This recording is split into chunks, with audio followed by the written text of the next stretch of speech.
नमस्कार दोस्तों, मेरा नाम कपिल सिक्का है। स्वागत है आपका स्टडी आई एजुकेशन प्लेटफॉर्म में। आज जुडिशरी की सीरीज में हम देखेंगे बहुत इंपॉर्टेंट और रीसेंट टॉपिक। आपको याद होगा हमने एक बार रिजर्वेशन इन प्रमोशन की चर्चा की थी। उसमें हमने कुछ इंपॉर्टेंट केस लॉस भी डिस्कस किए थे और article 16(4)(a) of the constitution को भी डिस्कस किया था। इसी डिस्कशन को आगे बढ़ाएंगे क्योंकि सुप्रीम कोर्ट ने अभी कहा है कि you can not deny reservation to promotion in promotion to disables, यानी फिजिकली हैंडीकैप लोगों को आप रिजर्वेशन प्रमोशन में डिनाई नहीं कर सकते। देखते हैं क्या है जजमेंट और कैसे कोर्ट ने इस नए लॉ को पास किया। स्टेट जुडिशरी एग्जाम्स की अगर आप प्रिपरेशन कर रहे हैं तो इनके कोर्सेज आप हमारे यहाँ से परचेज कर सकते हैं। कोर्सेज प्रीलिम्स और मेंस दोनों को ध्यान में रखते हुए डिजाइन किए गए हैं। नीचे डिस्क्रिप्शन बॉक्स में दिए लिंक के थ्रू आप इन्हें परचेज कर सकते हैं। स्टडी IQ पे विभिन्न माध्यमों से हमसे जुड़ सकते हैं। साथ ही साथ जितनी भी मेरी वीडियोज आती हैं इन सबके PDF आप मेरे टेलीग्राम चैनल @कपिल लाइव से डाउनलोड कर सकते हैं। आप मुझे @कपिल सिक्का ट्विटर हैंडल पे भी फॉलो कर सकते हैं। जैसे कि आप देख रहे हैं अभी हाल ही की न्यूज है, June 29, 2021, can't deny reservation in promotion to disabled, Supreme Court. यहां पे कोर्ट ने एक्सपैंड किया एक और फंडामेंटल राइट, आर्टिकल 16(4)(a। तो इंपॉर्टेंट हो जाता है 16(4)(a) क्या ये एक्सपेंशन, और जानते हैं क्या था 16(4)(a) और क्यों पार्लियामेंट 16(4)(a) को 77th अमेंडमेंट 1995 में लेके आई थी। सबसे पहले देखते हैं इस केस का नाम लेसिमा जोसेफ। ठीक है, लेसिमा जोसेफ केस में कोर्ट ये कहती है कि आप जो है वो प्रमोशन में रिजर्वेशन रखेंगे PWDs के लिए। अब देखिए इसके लिए हमें थोड़ा सा पीछे जाना पड़ेगा। 16(4)(a) की एक बेयर रीडिंग कर लेते हैं 77th अमेंडमेंट की। अगर आपको याद होगा इंदिरा साहनी केस में सुप्रीम कोर्ट ऑफ इंडिया ने क्लियरली मेंशन किया था कि प्रमोशंस में रिजर्वेशन एप्लीकेबल नहीं होगा। इससे पहले स्टेट गवर्नमेंट्स प्रमोशन में रिजर्वेशन देती आ रही थी आर्टिकल 16 के थ्रू। अब इंदिरा साहनी की इस जजमेंट के चलते एक जोल्ट जो है वो लगा पार्लियामेंट को। तो पार्लियामेंट ने इंदिरा साहनी जजमेंट को ओवरटर्न करने के लिए 16(4)(a) को पास किया 77th अमेंडमेंट के द्वारा, और ये लिखा कि अगर स्टेट गवर्नमेंट्स को लगेगा या स्टेट को यानी सेंटर को लगेगा कि रिजर्वेशंस की जरूरत है प्रमोशंस में, तो SC/STs को दिया जाएगा। मतलब यहां पे क्राइटेरिया बस यही होगा कि कोई एडिक्वेट रिप्रेजेंटेशन नहीं है। अगर उनको लगता है कि उस पोस्ट पे किसी एक पर्टिकुलर SC/ST कम्युनिटी का एडिक्वेट रिप्रेजेंटेशन नहीं है तो कॉन्सिक्वेंशियल सीनियरिटी के साथ प्रमोट कर दिया जाएगा। कॉन्सिक्वेंशियल सीनियरिटी का एक पूरा डिटेल्ड वीडियो इसी चैनल पे अवेलेबल है, आप उसको सर्च करके देख सकते हैं।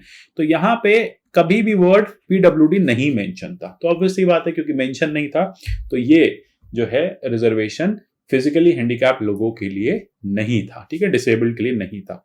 अब कोर्ट का जजमेंट आता है, सुप्रीम कोर्ट ने कहा person with physical disabilities have right to reservation in promotion also.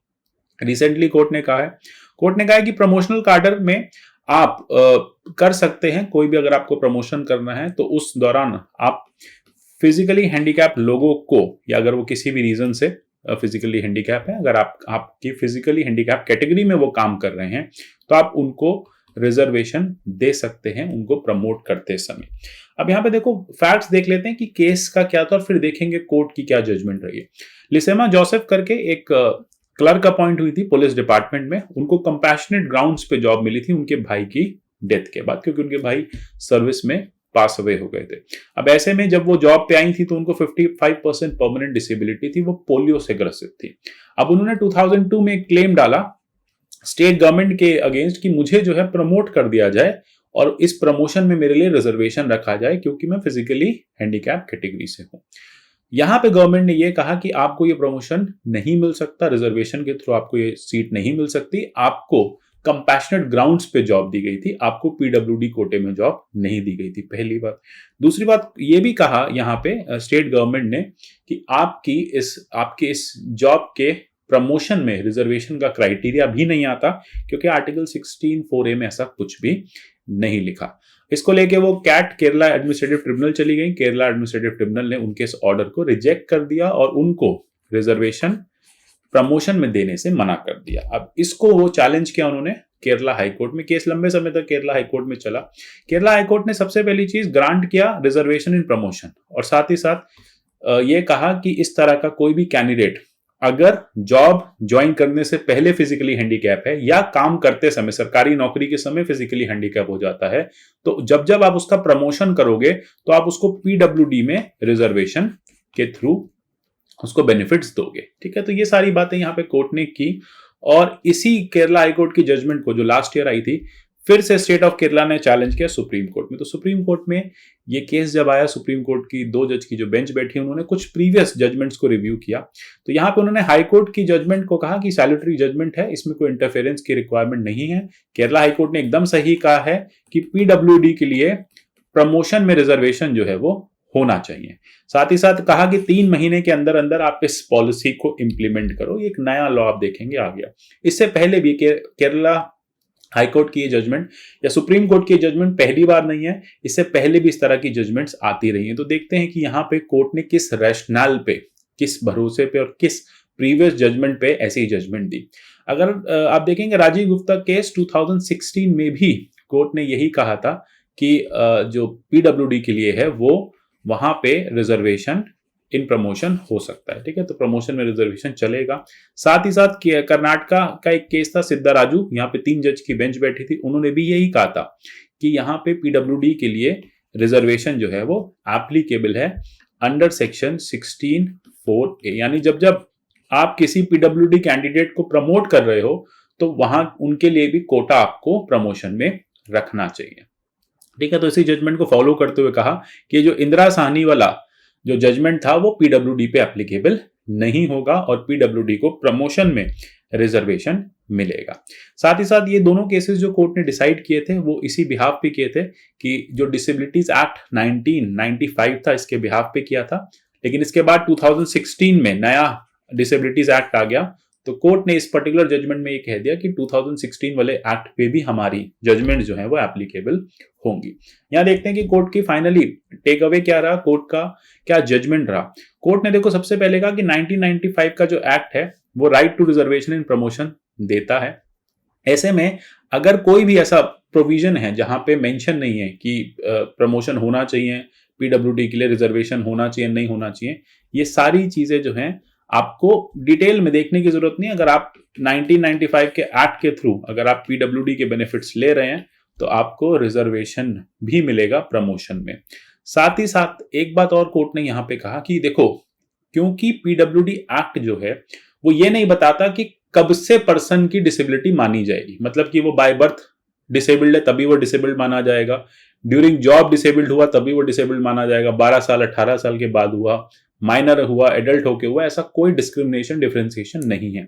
इसलिए जब से ही वो पीडब्ल्यूडी हो जाता है, ठीक है, फिजिकली हैंडीकैप्ड हो जाता है, डिसेबिलिटी उसको आ जाती है, तब से ही उस पर कोटा अप्लाई होगा।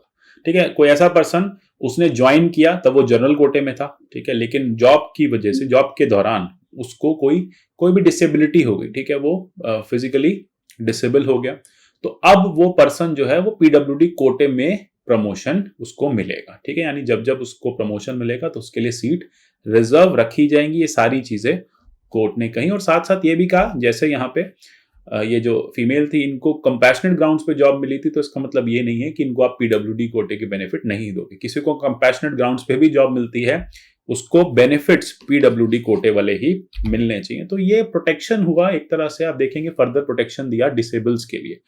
ऑलरेडी बहुत कम रिजर्वेशन है डिसेबल्स के लिए, बहुत मिनिस्कल रिजर्वेशन, और कोर्ट ऐसे में ये प्रोटेक्शन यहाँ पे देना चाहती थी और कोर्ट ने इस जजमेंट के थ्रू फर्दर उनकी जो स्थिति है जॉब्स में वो बेहतर करने की कोशिश की। तो कह सकते हैं बहुत इंक्लूसिव जजमेंट है।